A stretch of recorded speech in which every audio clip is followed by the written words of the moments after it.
Hello guys, magandang tanghali sa inyo. Magandang tanghali o hapon na pala ngayon. Ito naman pagbabalik ni Mr. Alama. Okay guys, nandito naman tayo ngayon para talakayin natin ang nangyayari sa ating bansa ngayon. Kung paano, bakit nagkaganito sa Senado. Well, ngayon napagbanggit natin ang Senado. Pag-uusapan natin ngayon mga alamat ang nangyayari sa Senado.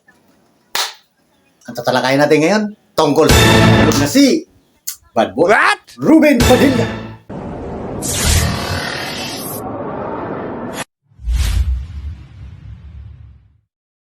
Ang hari ng pelikula.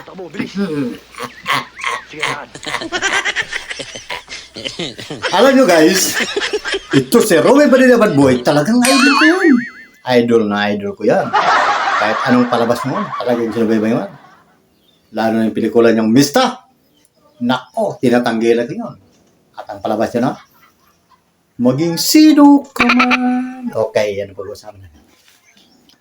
Alam niyo mga kalamat, ang tatalakayin na yun tungkol dito sa ating idol. Talaga ngayon, pinagkakaisahan na siya daw sa Senado. Dahil lamang kay Senator Bato de la Rosa, matagal lang hinahanap ng ICC o kaya sa NBI. So, ano nga ba?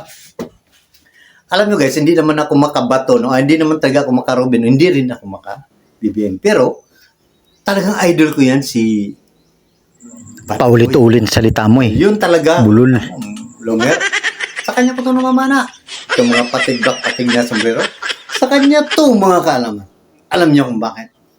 Napakagaling na aktor yun eh. Hindi totoo yan. Bula lang yan. Gonggong. Walang magagawa dyan. Tingnan mo. Isang aktor ging number 1 na Senado.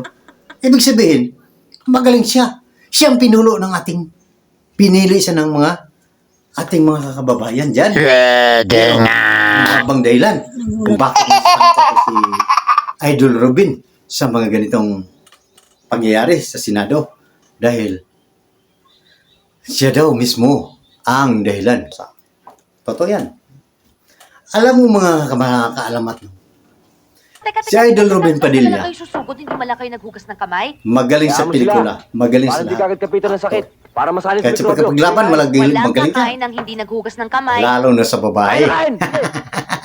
Kaya nga nagpabinyag ng ating Islam yan eh. Dahil nalilito na siya. Dahil sa karaming babaeng umibig sa kanya. Abay, kapag siya ay nagpabinyag ng Muslim, pwede ka mag-asawa o magpakasal. Pero depende na yan sa iyo kung mamimili ka na. Sa kanya naman. Pero dahil sa batas ni Ruben, dahil nandiyan siya sa batas, hindi siya ginawa. Pero totoo, may asawa siya, may mga sa ibang. Michelle, asawa niya noon. Pero tungkol sa dahil sa mga nangyayari, may bago siyang asawa ngayon si Mariel. So wala na tayo dyan. Ang pag-uusapan natin ito ay real talk laman ha. Bakit nga ba si Ruben Padilla? Ayaw siya sigawan ni Kiko. Nagalit siya. Kaya manghingi ng apologize si Kiko. Hindi niya tinanggap. Anong nga bang dahilan? Mga kalamat. Di ba? Alam mo kung bakit? Hindi niya ba alam? Nalilindi niya dati si Sharo Cuneta. Tinutulungan mo na rin Si Megastar. Lubos-lubosin mo na. Dahil na ako matutulog. Ang pag-ibig ay sadyang ganyan. Tiwala sa isa't isa kailangan. Dating pag-ibig wala akong pakialam. Basta't mahal kita maging sino ka man. Diba? Sino ka man. Yan liling-liling niya si Sharon Cuneta. Ngayon, si Sharon Cuneta, sino ang asawa niyan? Si Kiko Pangilinan. Diba? So, pinapakita lang ni Idol Ruben, ito Kiko, huli ka lang sa akin. Senator, siya ka na ha, Senator. Ito real talk laman. Sana wag kayong offense nito ha. Open-minded lang tayo dito. Dito ay tayong story laman to na dag natin. Kumbaga, binigyan lang natin ng kwento na walang kwenta. Alam mo yun ha, Senator, pasensya ka na ha. So, kung tutusin lang talaga mga marami naman dyan talagang mahuhugit sa Senado na magaling. Tulad ni Rapi Tulfo, Brother Tulfo. Yan, di ba? Pero tataka tayo bakit si Cayetano pinili. Dahil, kalyado eh. Di ba? So, dyan lang kayo magtaka. So, wala na tayo dyan. Ang sa akin lamang, pag-uusapan natin tungkol kay Binoy, kay Robin Badboy. Di ba? Isipin nyo lang, kung tapang pag-iisipan, Pag sinabi ko may takot ako, experience si Badboy. Sige na. Tulad ng ginanap niya dating, Mista, ako, hindi pinili ba yun? Napakagaling niya nun. So, paano na lang? Kung ang itong totoong buhay, gagawin niya sa pelikula. Makipagbarilan siya, na siya lang natira. Doon sa pagkapagira niya sa mga Muslim na yan. Sa Mista, di ba? Kaya niya ba yun? Kaya ni Badboy yun. Si Idol Ruben Padilla, ha? Ganyan talaga yan, matapang.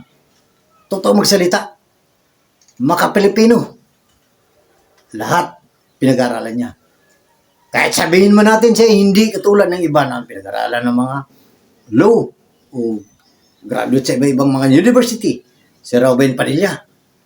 Ay siya, katangian lamang yung ginagamit. Walang pinag-ibanan nito lapid. Kailangan sariling wika. Dahil kung hindi mo ka pa ng sariling wika, ay mabaho ka pa sa bahong isda. Di ba? Yan sa Rizal. Kailangan sariling wika. Hindi yung banyaga. Dahil mabaho ka sa bahong isda. Di ba? Yan ang pag-uusapan tungkol sa ating idol, Ruben Padilla. Alam nyo mga alamat. Si Ruben Padilla Badboy, pinasok niya yung senador dahil siguro pinili siya ng mga tao. Mga kailado ng Duterte administrasyon na bulo na. Sa totoo lang, wala man siyang ginampanan ng walang nagagawa o palamuti sa Senado. Pero wag natin mag-judge dahil kahit pa paano, may pakinabang siya. Nabulol ka naman ka, Alamat. Tuloy mo yan. Okay lang, sa nakikita. So, hindi naman sa papatulan ng Robin Padilla dahil tayo mga lehitimo lamang, mga vlogger na mapaba. Tulad ko, alam mo, gumawa lang akong channel para dito. May isa akong channel pero hindi ko ikakalat dito. Dito lang. Kung tutusin nyo, wala pang subscriber to. Pero ito, nakisaw-saw lang ako. Nakikisakay na ako. Kung nakikisakay ako, dahil gusto ko lang makisakay. Hindi ako nangangarap ng ano. Basta ito lang ipapakita ko. Ang totoong Pilipinas. Tulad nito. Tingnan nyo. O, diba? Ngayon, sino ba ako para i-judge ko kayo? Sino ba sila para kalabanin natin Basta sila? na lang kayo susugod, hindi malaki Abay, sa kalagitnaan na tayo. Ito isa real talk naman ha. Para hindi ka Huwag kayong pumatol sa mga ano mga ano. Sige, kain. Basta ang gagawin natin ngayon, Kain na kain! ang sinong karapat dapat ang ating pipiliin. So, nahahati tayo sa dalawang panig O ngayon. bakit? Yung sino nga bang pipiliin natin? Sabihin nyo sa comment section, sabihin nyo kung sino ba pipiliin natin. Ako hindi ko muna sabihin ngayon. Pero kung saan ang maganda, doon ako. Di ba? Oh my God! Tama, doon kayo. Huwag kayong magpapasuhol. Dahil yan ay nakakasira sa ating reputasyon yan. Alam mo naman kayo, pera-pera lang. Ang pera, mawawala lang yan. Kailangan natin ang takbo ng ating bansa na hindi bayaran. Isipin natin ang katotohanan.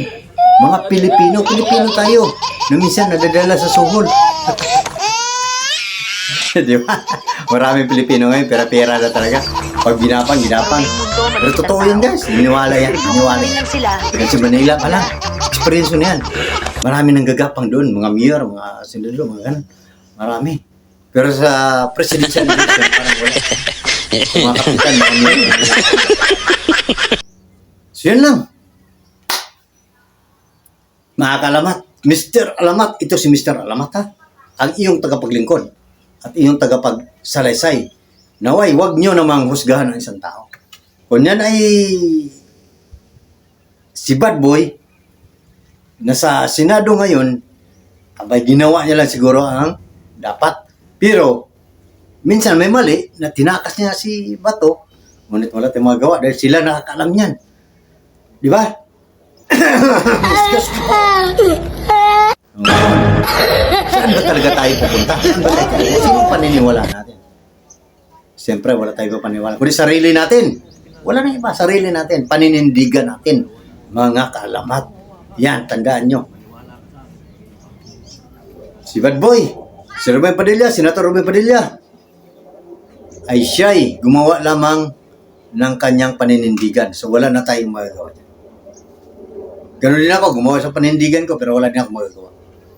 Si Kiko Pangilinan, Senator Kiko Pangilinan, ginawa din niya ang tama. Pero hindi tinanggap ni Senator Ruben Padilla ang kanyang apologize, pagkamay, makipagkamay. Dahil leading niya dati si alamat. Ito real talk naman ha. Basta ang bato-bato sa langit, ang matamaan, huwag magalit. Pero ako lang ay sa kalagitnaan at walang kalaban, walang ninon, walang kinakampihan. Ito ay katotohanan lamang at natikisakay lamang. Ito si Mr. Alamat, ang inyong lingkod. Babu!